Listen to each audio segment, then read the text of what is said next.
friend. Thank you for joining me here today. Today is day 21. No, today is day 22. Day 22 of my shakuhachi practice. If you don't already know me, my name is Andy, and I've decided to practice my shakuhachi flute all 365 days of the year this year, and I'm going to be sharing it all with you. So thank you for joining in. So today is not just day 22 of shakuhachi practice. Today is a day that will be remembered by many, many people for many, many years. Today I don't want to say lost. Today there was a passing of an incredible human being. His name was Thich Nhat Hanh. He was a Vietnamese Buddhist Zen monk, an incredible poet, a teacher of mindfulness, and an advocate for peace. I discovered this morning just after my yoga practice that he had passed today in his home, just as he wanted to do back in Vietnam. So I want to honor this practice, or honor Thich Nhat Hanh, by dedicating this practice to him today, and may his soul have a lovely and beautiful passing and on to the next place that he will be, whether that's reborn here on earth again or wherever in the ether his soul is meant to be. I hope it finds its way with ease and peace. So let's take a moment of silent mindfulness to honor our teacher Thich Nhat Hanh.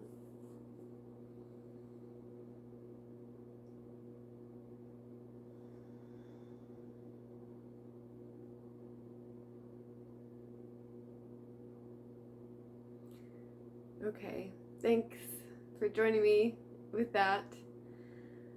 So instead of reading a card from my deck today, I'm going to read a very brief chapter in a book written by Thich Nhat Hanh called The World We Have.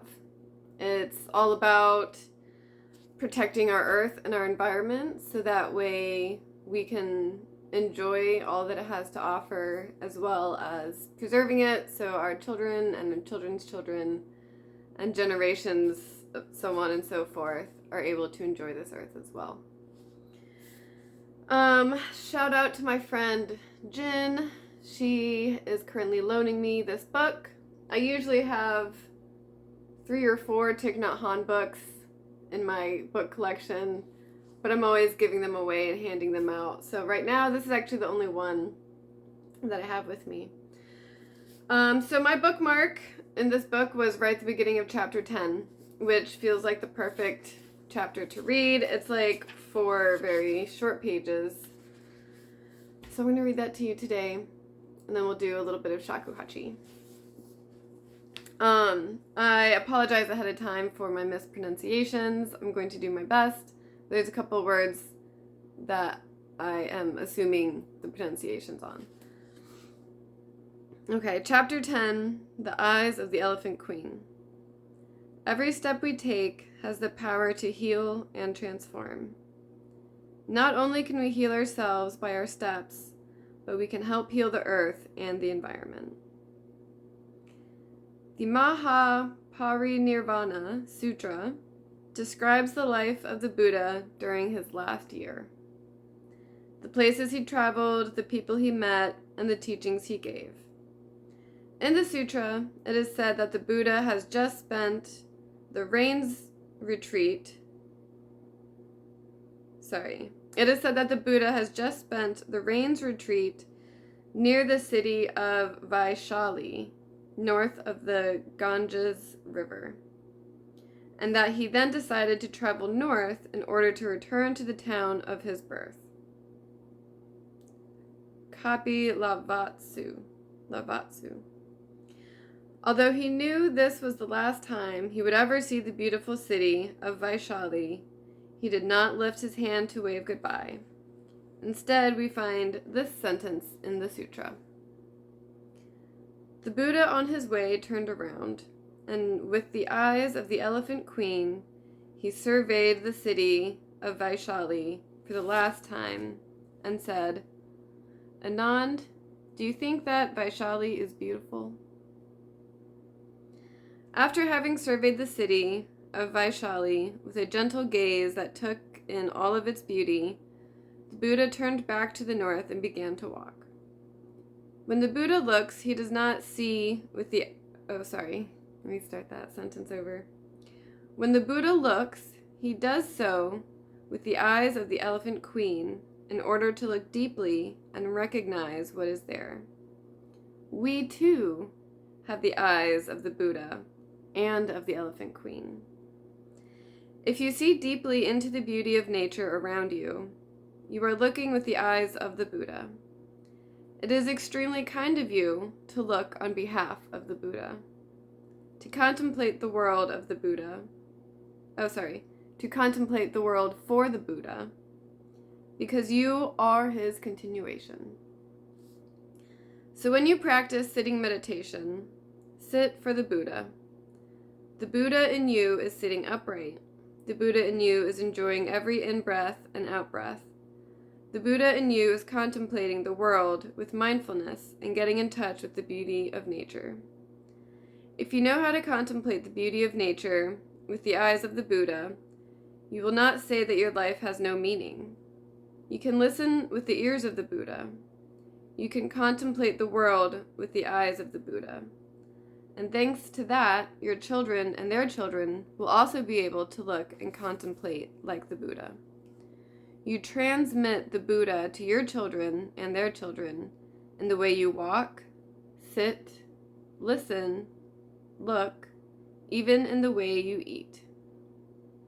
This is something you can do now, starting today. You can already be a real and true continuation of the Buddha, our spiritual ancestor. Every minute of our lives is an opportunity for us to walk like a Buddha, to listen with compassion like a Buddha, to sit as peacefully and as happily as a Buddha, and to look deeply and enjoy the beauties of the world like a Buddha. In doing so, we are helping our father, our mother, our ancestors, and our children in us to evolve. And we are also helping our teacher to fulfill his vow, his aspiration. In this way, our life will truly become a concrete message of love. Living our lives in this way, we can help prevent global warming from harming our planet. When we look deeply into ourselves, we can identify elements of the kingdom of God that are available in the here and now. To me, the kingdom of God, or pure land of the Buddha, is not a vague idea. It is a reality. The pine tree standing on the mountain is so beautiful, solid, and green. To me, the pine tree belongs to the kingdom of God, the pure land of the Buddha. Your beautiful child, with her fresh smile.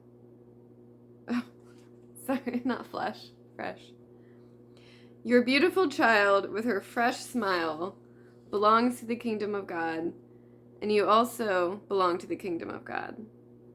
If we're capable of recognizing the flowing river, the blue sky, the blossoming tree, the singing bird, the majestic mountains, the countless animals, the sunlight, the fog, the snow, the innumerable wonders of life as miracles that belong to the kingdom of God, we'll do our best to preserve them and not allow them to be destroyed. If we recognize that this planet belongs to the kingdom of God, we will cherish and protect it so we can enjoy it for a long time, and so that our children and their children will have a chance to enjoy it. The Buddha teaches us about the cycle of samsara, a cycle in which the same suffering repeats itself.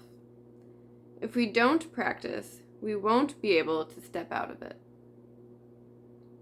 With mindful breathing, mindful walking, and mindful dwelling in the present moment, we don't need to consume and run after objects of craving in order to be happy. In our monastery at Plum Village, nobody has their own bank account. No one has a private car or a private cell phone. And the monks, nuns, and lay people who live here don't receive a salary. And yet there's joy and happiness. There's brotherhood and sisterhood. We don't need the American dream anymore. Breathing in, we get in touch with the stars, the moon, the clouds, the mountain, the river. When we're inhabited by the energy of mindfulness and concentration, every step we take leads us into the kingdom of God or the pure land of the Buddha. When we look deeply into a flower, we see the elements that have come together to allow it to manifest. This paragraph here, this is so long, this video. I hope it's not too long for you guys. This next paragraph is some of my favorite of his teachings. It's so beautiful. When we look deeply into a flower, we see the elements that have come together to allow it to manifest. We can see clouds manifesting as rain. Without the rain, nothing can grow. When I touch the flower, I'm touching the cloud and touching the rain. This is not poetry, it's reality. Oh, sorry, this is not just poetry. This is reality. If we take the clouds and the rain out of the flower will not be there. With the eye of the Buddha, we are able to see the clouds and the rain in the flower. We can touch the sun without burning our fingers. Without the sun, nothing can grow, so it's not possible to take the sun out of the flower. The flower cannot be as a separate entity. It has to interbe with the light, with the clouds, with the rain. The word interbeing is closer to reality than the word being. Being really means interbeing. The same is true for me, for you, and for the Buddha. The Buddha has to interbe with everything. Interbeing and non-self are the objects of our contemplation. We have to train ourselves so that in our daily lives we can touch the truth of interbeing and non-self in every moment. You are in touch with the clouds, with the rain, with the children, with the trees, with the river, with our planet, and that contact reveals the true nature of reality, the nature of impermanence, non-self, interdependence, and interbeing. We have destroyed our Mother Earth in the same way bacteria or a virus can destroy a human body. Mother Earth is also a body. Of course, there are bacteria that are beneficial to the human body, that protect the body and help generate enzymes that we need. Similarly, if the human species wakes up and knows how to live with responsibility, compassion, and loving kindness, the human species can be a living organism with the capacity to protect the body of Mother Earth. We have to see that we inter-are with our Mother Earth, that we live with her and die with her. It's wonderful to realize that we are all in a family. We are all children of the earth. We should take care of each other, and we should take care of our environment. And this is possible with the practice of being together as a large family. A positive change in individual awareness will bring about a positive change in the collective awareness. Protecting the planet must be given the first priority. I hope you will take the time to sit down with each other, have tea with your friends and your family, and discuss these things. Invite Bodhisattva Earth Holder to sit and contemplate with you. Then make your decision and act to save our beautiful planet. Changing your way of living will bring you a lot of joy right away. And with your first mindful breath, healing will begin. How beautiful. Thich Nhat Hanh. I would not be in the way that I am today without the teachings of Thich Nhat Hanh, by far. Okay. All right, so some shakuhachi time, and then I will be on my way and let you on yours.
There we are. That's it for today. Thank you for being here. I'll see you again tomorrow. Bye for now.